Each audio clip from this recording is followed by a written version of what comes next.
Order, if you'd please stand and join me for the Pledge of Allegiance.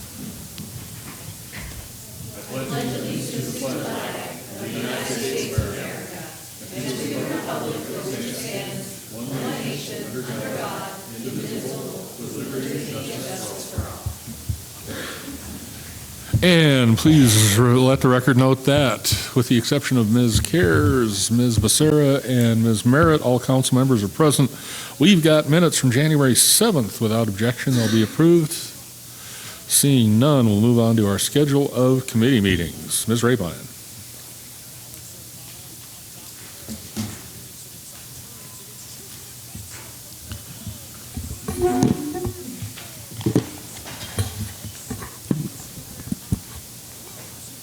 For the folks in the audience and our viewing public at home and online, City Council does not meet next week, Monday. It's the Martin Luther King holiday, and so we're setting the committee schedule for the coming 2 weeks.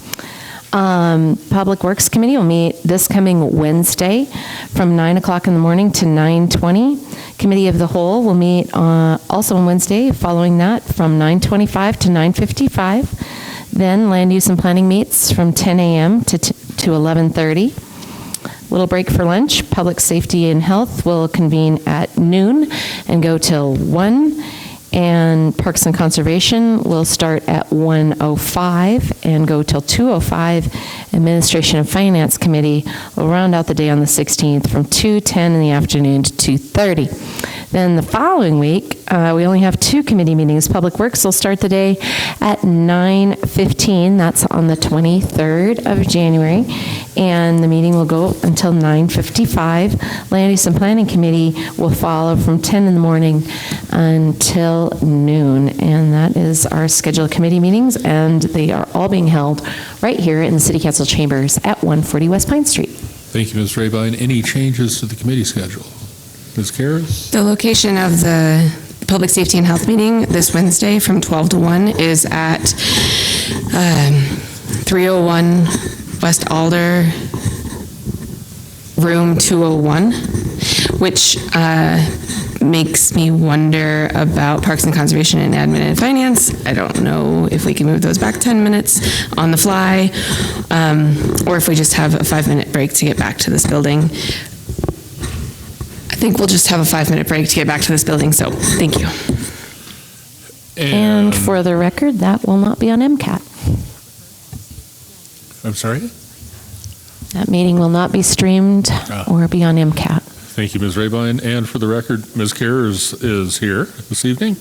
We will move on to the public comment portion of our agenda. This is your opportunity to comment on items not elsewhere on the agenda this evening.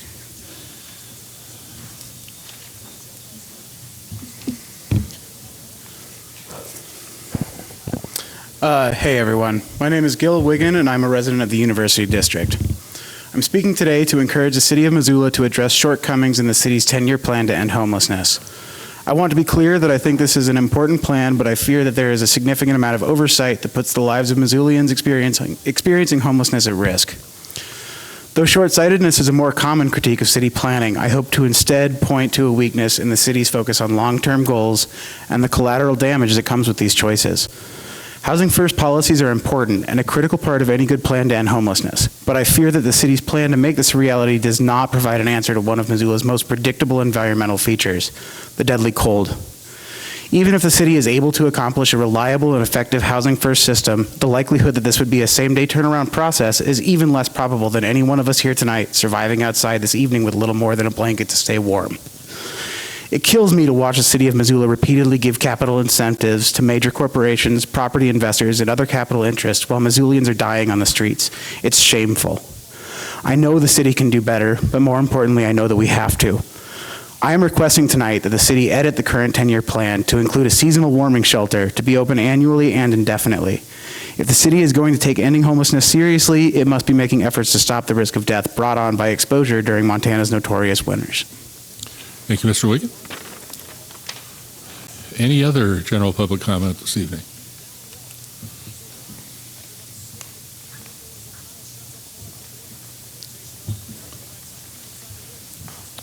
Bob Moore. recently I read this thing on in the news, said walkable Missoula, pedestrian plan looks to improve connectivity, reduce vehicle traffic, Missoula current. Saying the word connectivity brought up nightmares for me. When Peter Lambros came into the MRA, which the mayor was at that one also, the mayor said we needed Murray Avenue to provide better connectivity between between Brooks and Reserve. Reserve. Yes. Happy to help, Mr. Moore. I'm sorry? Happy to help. Good. I need all the help I can get. The director of the MRA also used the word connectivity. Needed connectivity between the two streets. And then I've forgotten his name, the engineer for WGM also made a statement that we're going to put this road through here for connectivity. And I guess I've said 417 times that the real reason the road was being put in was to benefit the shopping center. That's the only reason it was put in. It was the only reason it was ever thought about, or any other reason, is to help the owners of the Southgate Mall Shopping Center. So then I found this article, I don't know how I missed this earlier, February 24th, 2018. Rumors of a potential sale had been circulating for months, though Southgate Mall associates had failed to return multiple calls on the issue seeking comment.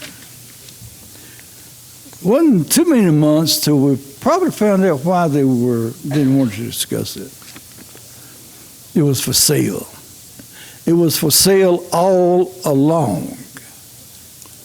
It wasn't going to be developing for their purposes or the city of Missoula. Then I read this paragraph. The new additions to the mall came 3 years after Peter Lambros first unveiled, by the way, this article is written by Martin Kinston.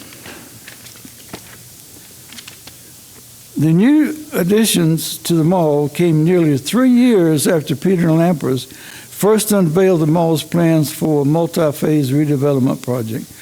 Southgate Mall associates sought and received nearly $7 million, which is going to be several millions more than that, from the Missoula Redevelopment Agency for the construction of Mary Avenue.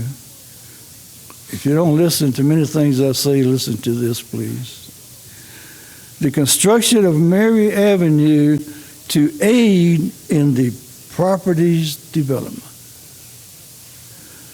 To aid in the property's redevelopment. Exactly what I had said like 400 times.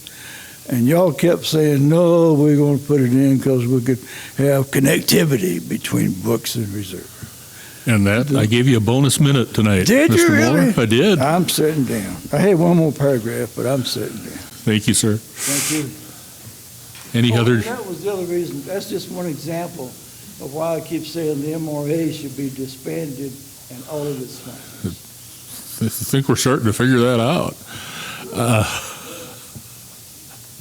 Any other general public comment this evening? All right, seeing, yes, ma'am. Hi, my name is Leticia Romero, and I just came from the Master Downtown Planning Development, and I got to meet and talk to a lot of people, and so that was really nice. And I sat down at the table with von Lossberg, and I got to talk with Mirza Becerra, and but I just wanted to continue to just encourage and thinking about like the future as far as climate change and how that's going to be affecting Missoula. We're going to see direct impacts. Right now, we're not really seeing it, pretty much. And so, as far as like infrastructures that continue to go in, as long as we just continue thinking about how is this building gonna, what's the purpose going to be long term, and so community gardens, things like that, instead of better use instead of hotels. And I guess I'm just continuing to encourage thinking outside the box as far as like making money or growth and development.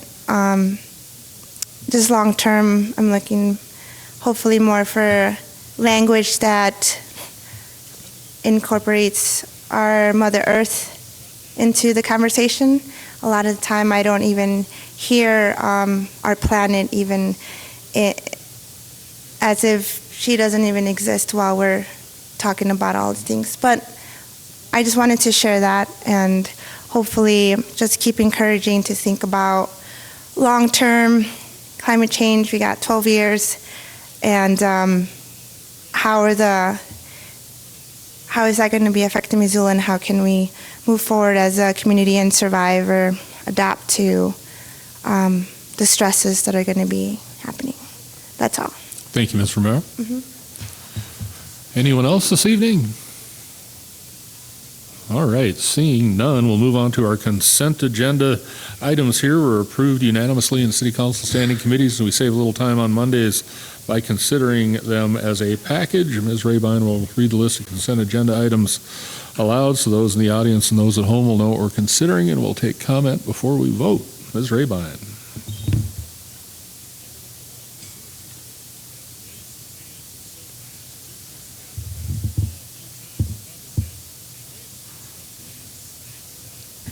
Tonight's consent agenda looks like 5 items. The first, as always, is to approve claims, which are the city's accounts payable in the amount of $1,694,389.66 for checks that are dated tomorrow, January 15th, 2019.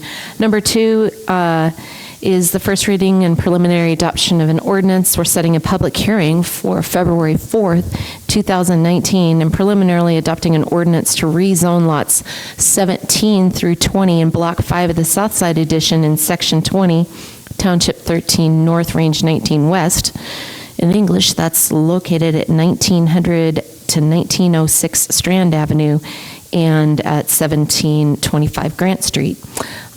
This proposed rezoning goes from zoning district number RM 2.7, which is a multi-dwelling zoning district, to RM 1-45, which is also a residential multi-dwelling zoning district that has different standards.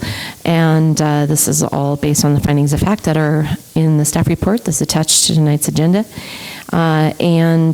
This item is also being referred to the Land Use and Planning Committee for a preview prior to the hearing. Number 3 is to confirm the mayor's reappointment of John Newman. We're moving him from an alternate position to a regular position, and moving Lance Cook from alternate 2 to alternate 1 on the city's Board of Adjustment, with terms to commence immediately and expire June 30th of 2020. Number 4 is to approve the Linda Vista Estates subdivision phasing plan extension subject to the 33 conditions of approval, with amendments to conditions of approval number 6 and number 13, and subject to 5 new conditions of approval as amended based on the findings of fact in the staff report and memo attached to the agenda tonight, dated January 8th of 2019. And finally, number 5 is to approve and authorize the mayor to sign an amendment to the agreement with the Missoula Cultural Council doing business as Arts Missoula to fund attendance at a sister city conference in Palmerston North, New Zealand, in an amount not to exceed $5,150. Thank you, Ms. Rabine. Anyone in the audience care to comment on any of the consent agenda items this evening? All right, seeing none. Mr. Ramos, you had asked that number 5 be on committee reports, as I recall. Without objection, we can divide the question and have a conversation about that separately. Okay.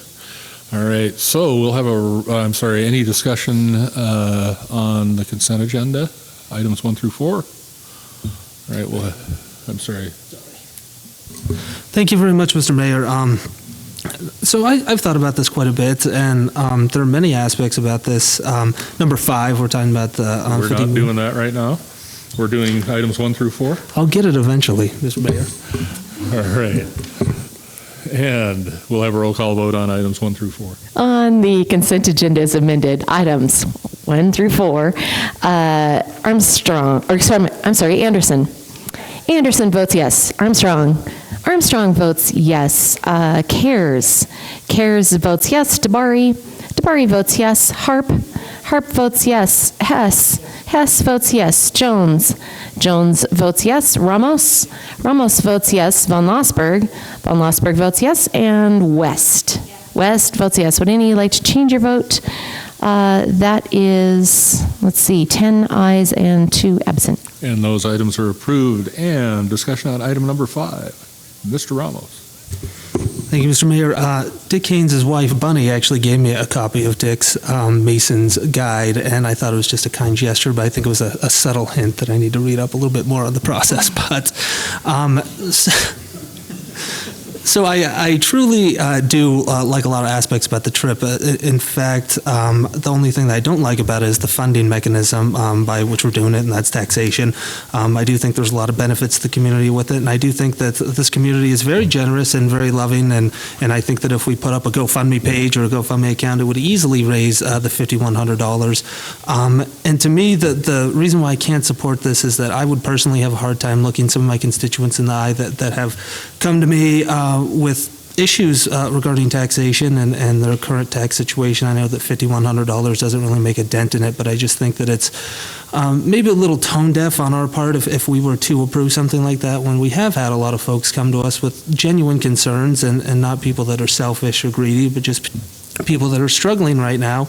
And I just ask myself, I know that taxation is important as far as police, fire, infrastructure, various other projects like that, but I fail to see how this additional funding, obviously it's not a budget amendment, we're not raising taxes for this, but nonetheless, I fail to see how this improves our roads or helps our police or our fire department or our economy in general. So that's my only issues with this, is the funding mechanism by which we're doing it, not the actual trip itself. I do think that there are some benefits to the community with that, so I will not be supporting it. Further discussion? Mr. Von Lossberg? Thanks. I see Mr. Benson's in the audience, and I was just hoping I'd had a discussion with him. And I think, as I said in committee, I'm very supportive of these sorts of opportunities. And one of the most important aspects is the opportunity perhaps for a couple Salish Kootenai representatives to go. And could you update the council on where that stands? Mr. Benson? Yes. Tom Benson with Arts Missoula. We are very eager to have some Native American representation come on this journey, and I have just, I'm in consultation right now, and I've gotten a verbal agreement for some funding, additional funding for 2, possibly 3 members of the Native American community to join us. That just happened very recently, but I'm very hopeful for that. So rest assured, we are doing additional fundraising for this trip besides this ask. Yeah. Thank you. Further discussion? Ms. West? So. I just wanted to add the comment that obviously this is a part of a cultural exchange, but also I think cities are really the forefront of how we can deal with global issues, and that this is an opportunity for us to build relationships that will hopefully help us deal with issues like climate change on a global basis. And I think really in our current political climate, cities are where maybe the power is at and where we can really affect change. So I support that. Mr. Dabari. Thank you. Excuse me. So for full disclosure, Mr. Benson and I had a conversation last week in which I called him up and asked him some questions around some things that he just talked about. But I'm wondering if you could share a little bit more about how closely Palmerston North matches our city. There's a lot of parallels, as I understand it, and describe a little bit about the trip that they took in visiting here in Missoula and the fundraising and expenses that were related to that, and just share any more thoughts that you have about the value of this excursion. Sure. Palmerston North is roughly the same size as Missoula. I think it's slightly bigger. It's the home of Massey University, and we've had a long-standing reciprocal arrangement between Massey University and the University of Montana. Been a sister city for 35, 36 years. They visited Missoula. A delegation of 6 members came in October. Many of you participated in that. That came after the year had already commenced, and so, in fact, they initiated that trip and told us they were interested in coming and made plans after we had planned. So it was not part of our budgeting process, and it was an unintended expense. Although it was a happy thing to do, it was a budgetary expense that we had to raise money for at the time, and we were somewhat successful in doing that. And so they invited us to come as well, and we're trying to be a little proactive in that so that we're not left with more of an expense when we're done. So, and I'm sorry, was there something else that you were asking that I missed? It was just to sum up how you envision the value of this sort of. This trip is a number of things. Number one, it is a sister city conference that Palmerston North is hosting, which travels around the various cities of New Zealand. They have an annual sister cities conference in New Zealand, and as Palmerston North is hosting it, they're inviting their members of their sister cities from Japan and China, as well as the United States. There is a great deal to learn. We have a great deal to learn from Palmerston North and from New Zealand, a culture, particularly the relations that just watching how the native population and the European descendants, how they work jointly in government and business in all forms. We have a lot to learn from the way the Maori and the Europeans work in Palmerston North. That is why we're so eager to have Native American representation on our trip as well. Among other things, we visited the mayor. We went over to Helena and visited with the lieutenant governor. We also went to Salish Kootenai College and visited there, and took trips to the Bitterroot as well. So it's the whole purpose of the sister city is to promote peace and mutual understanding, one citizen at a time, and this is part of that effort. Thank you, Mr. Benson. Ms. Hart? Thank you. So I think, the questions that are raised regarding why we should be spending money on an exchange like this while we have more pressing local concerns is nothing new. We've had this for decades. And when Dan Kemmis was creating the Sister City organization or connection with Neckargemünd in Germany, he faced that same very question back in the early 90s. So it comes up periodically, and every time I think we have to reassess and validate whether or not this process of exchanging ideas and culture is a valuable one. And I think we can all agree that in today's environment, it's at its height, it's at its apex in terms of necessity. We have to overcome the struggles, we have to overcome the differences amongst us, and the best way to do that is by getting to know one another. I think Mr. Benson spoke to the fact that they have been somewhat creative in their fundraising endeavors to not just come asking for help from our general fund, but also have done some fundraising from within the organization for both this trip and supporting the delegation that came over from New Zealand. And it kind of strikes me that when we think about it, we don't necessarily ask that of other types of departments. So in a way, what we are doing is supporting the continuing education of our Arts Missoula, that oftentimes is always relegated to the back seat. And in this particular case, I'm glad and happy to support this. Further discussion? Seeing none, we'll have a roll call vote. Okay. It's item number 5 of the consent agenda. Armstrong. Armstrong votes yes. Cares.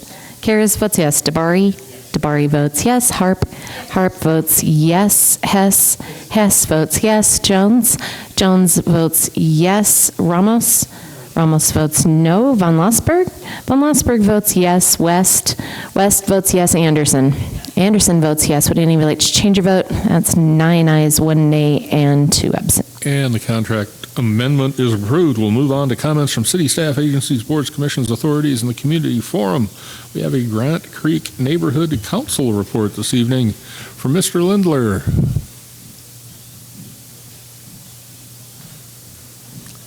Thank you. Bert Lindler from the Grant Creek Neighborhood Council. We had 50 persons attend the general meeting on December 6th. The big item was discussion on wildfire preparedness led by Max Rebholz, the county's new preparedness coordinator. He was backed up by colleagues from the county's Office of Emergency Management, Missoula Rural Fire District, and the Montana Department of Natural Resources and Conservation. The council voted to form a subcommittee to work with fire officials to prepare Grant Creek for the inevitable wildfire we will face. 7 persons have signed up to work on this task.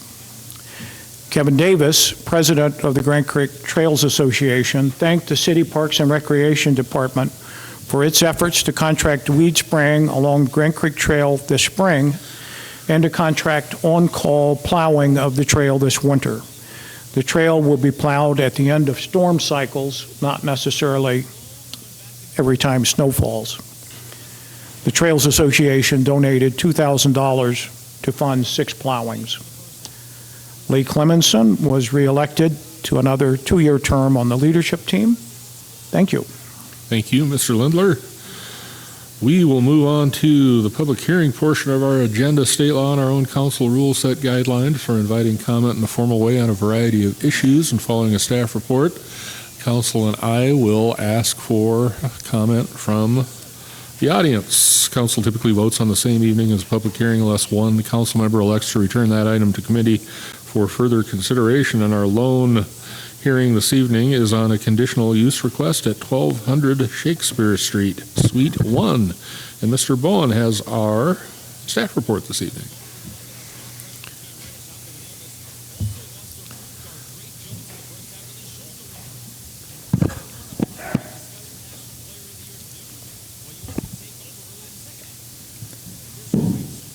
Good evening. My name is Andrew Bond with Development Services. I am presenting a request from Sid Graff of Shine Auto Detailing for an approval of a car wash and cleaning service conditional use at 1200 Shakespeare Street. The reason for the request is that a car wash and cleaning service use is a conditional use approval in an M1R-2 zoning district. This slide shows the location of the subject property outlined in red. It is just south of the train tracks and across from the Mountain Line facility. This is an existing commercial building with 5 suites containing personal improvements, sports and recreation, office, and industrial uses. If the conditional use is approved, Shine Auto Detail will occupy Suite 1 at the far east side of the building shown with a star.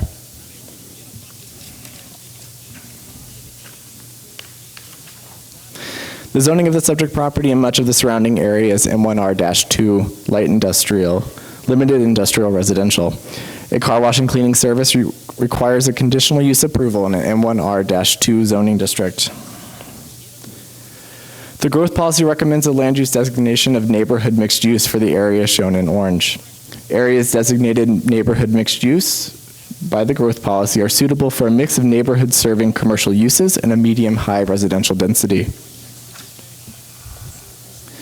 This is a site plan. The business will occupy Suite 1, which is 2,930 square feet of the existing commercial building. There is an existing parking lot adjacent to the building and inside the northwest corner of the building with a total of 64 vehicle parking spaces provided. The proposed business will require 1 parking space, and the other building uses require 65. for a total of 66 spaces. The required parking was reduced by 2 parking spaces by providing additional long-term bicycle parking facility, which is permitted by Title 20. No expansion or change to the interior or exterior are proposed with this application. This slide shows a zoomed-in view of the proposed car wash and cleaning service space in Suite 1. This is a view of the south side of the building in front of the tenant space. The red star is the location of the suite. This is a view of the entire south side of the building with the red star signifying the location of the suite. This is a view of the entire building from the southwest corner. This slide outlines the conditional use review criteria. These criteria require compliance with zoning standards and address whether the proposed use is compatible with the surrounding area in terms of character, relating to the site and building design, operating characteristics such as hours of operation and noise, and traffic safety for all modes of transportation. Compliance with zoning, engineering, and fire standards will be confirmed at the time of building permit approval per condition of approval 1. The existing commercial building is in an area surrounded by a mix of residential, commercial, and public and quasi-public uses. The proposal is compatible with in terms of the character of the area and with the surrounding buildings. The proposed hours of operation are similar to the neighboring businesses. And finally, the area is well served by motorized, non-motorized, and public transit infrastructure. The additional traffic generated by this use can safely be accommodated by the existing and recently improved infrastructure. In conclusion, staff recommends approval of this car wash and cleaning service conditional use request, subject to the findings of fact in the staff report and 1 recommended condition of approval. The condition requires compliance with zoning, engineering, and fire standards at the time of building permit approval for the change of use. Thank you. Thank you, Mr. Pond. With that, I will open the public hearing. Anyone care to comment? All right, seeing none, I will close the public hearing. Are there questions from council members? Mr. DeBari? Mr. Bond, I have a question for you. I understand that this is a request to bring an existing use into compliance. I'm wondering if you can expand on that, please. That's correct. The applicant applied for a business license, and part of that business license, we checked for zoning compliance. And the use that he proposed within that location is a conditional use, and part of that we had to essentially initiate the process so that the applicant could bring the space into compliance to operate the business. And this is the final step in doing that. And then upon the approval of this conditional use, the change of use will be approved, and they kind of go hand in hand, and the space will be legal and approved for this use. Further questions? Seeing none, Mr. DeBari. I move that council approve a car wash / cleaning service conditional use request in the M1R2 Limited Industrial Residential Zoning District in accordance with the Title 20 Missoula City Zoning Ordinance, Sections 20.10.020D, 20.85.070, and 20.105.040Y1, based on the findings of fact in the staff report and subject to the conditions of approval. And may I speak to that? Mr. DeBari. Thank you. I'm in support of this request. We had conversation during our committee meeting about what happens when a conditional use request is permitted and there's a change of ownership or a proposed change of use. And I think we got good answers to that, that if there is such a case where the use is proposed to change, to expand, that there would need to be an additional review of the project. So I feel comfortable that this use can operate in compliance. There was a letter of support from an adjacent property owner, and if there is ever any proposed change for this, we will once again be able to review that. Further discussion on the motion. Mr. Hess. appreciate Dr. DeBari clarifying or calling attention to that. I think that's a very important point that that the council would have an opportunity to review the use if it were to expand in the future. I and several of my colleagues actually live in this neighborhood under this zoning, and it's a really unique zoning style. It allows a lot of uses that are generally compatible with residential uses, and that's the strength of the conditional review process, is that it allows us to make a determination on that. In this case, I think it is a compatible use, and we'll support it. Further discussion? Ms. West? So I happen to spend a lot of time right in this area because it's practically adjacent to the clay studio. And so I've noticed this activity for a while, and it is fairly unobtrusive and unnoticeable. I mean, I notice it obviously, but it doesn't interfere with any of the activity that goes on around it. So I think it's a good use in that location. Further discussion? Seeing none, we've had a public hearing. We'll have a roll call vote. Okay, on the conditional use, Cares. Cares votes yes. DeBari. DeBari votes yes. Harp. Harp votes yes. Hess. Hess votes yes. Jones. Jones votes yes. Ramos. Ramos votes yes. Von Lossberg. Von Lossberg votes yes. West. West votes yes. Anderson. Anderson votes yes. And Armstrong. Armstrong votes yes. Would any of you like to change your vote? That is 10 ayes and 2 absent. And the conditional use is approved. I will pass on comments from the mayor this evening, and we'll begin general comments from council members with Ms. Harp. Ms. Anderson, Ms. West, Mr. Hess, Mr. Ramos. Oh, man. I've been wanting to say this for a long time and haven't gotten around to it yet, but it's very important. Just wanted to say hi, Mom, and thank you for watching. Despite the fact that I'm a Republican, I appreciate you tuning into these meetings week after week. Love you. Mr. Von Lossberg. It's about time, Jesse. Thanks for getting that done. It was hard talking with your mom before when you had not attended to that. I just wanted to encourage folks to get over to the Public House Tuesday through Thursday, as I think it was Mr. Romero mentioned during public comment.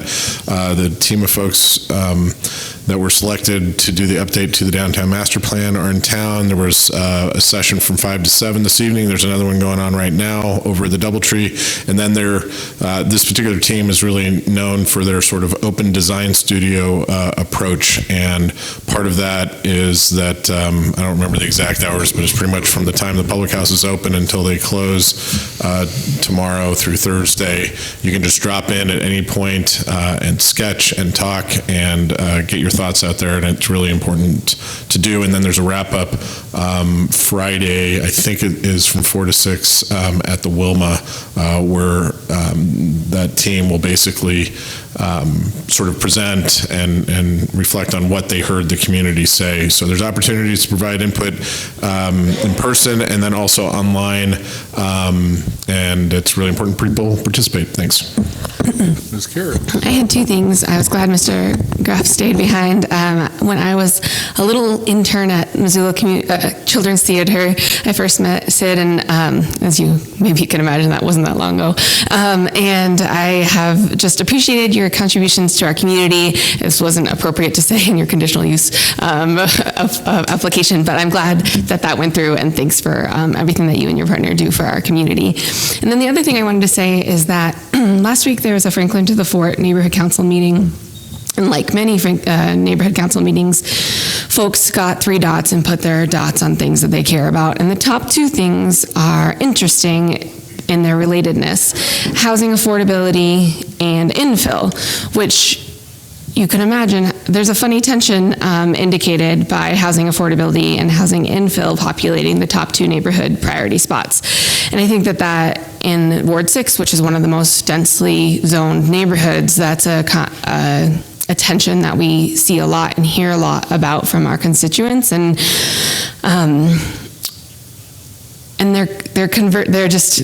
there's a funny tension between housing affordability and housing infill, and I think that it's good that we're having a conversation about housing affordability, and I wanted to bring light to that to the whole council. Thanks. Ms. Jones. Mr. DeBari and Ms. Armstrong. All right, we have no committee reports this evening. Our new business item is the legislative update. You're all, that document is attached, report from our lobbyist, Mr. McDonald. Not a lot of excitement nor motion last week, but we'll keep you posted. Anyone here interested in anything in particular? All right, seeing none, are there any additional items to be referred? Seeing none of those. Any miscellaneous communications, petitions, or announcements? Seeing none, as always, I thank you for your service. We will be adjourned.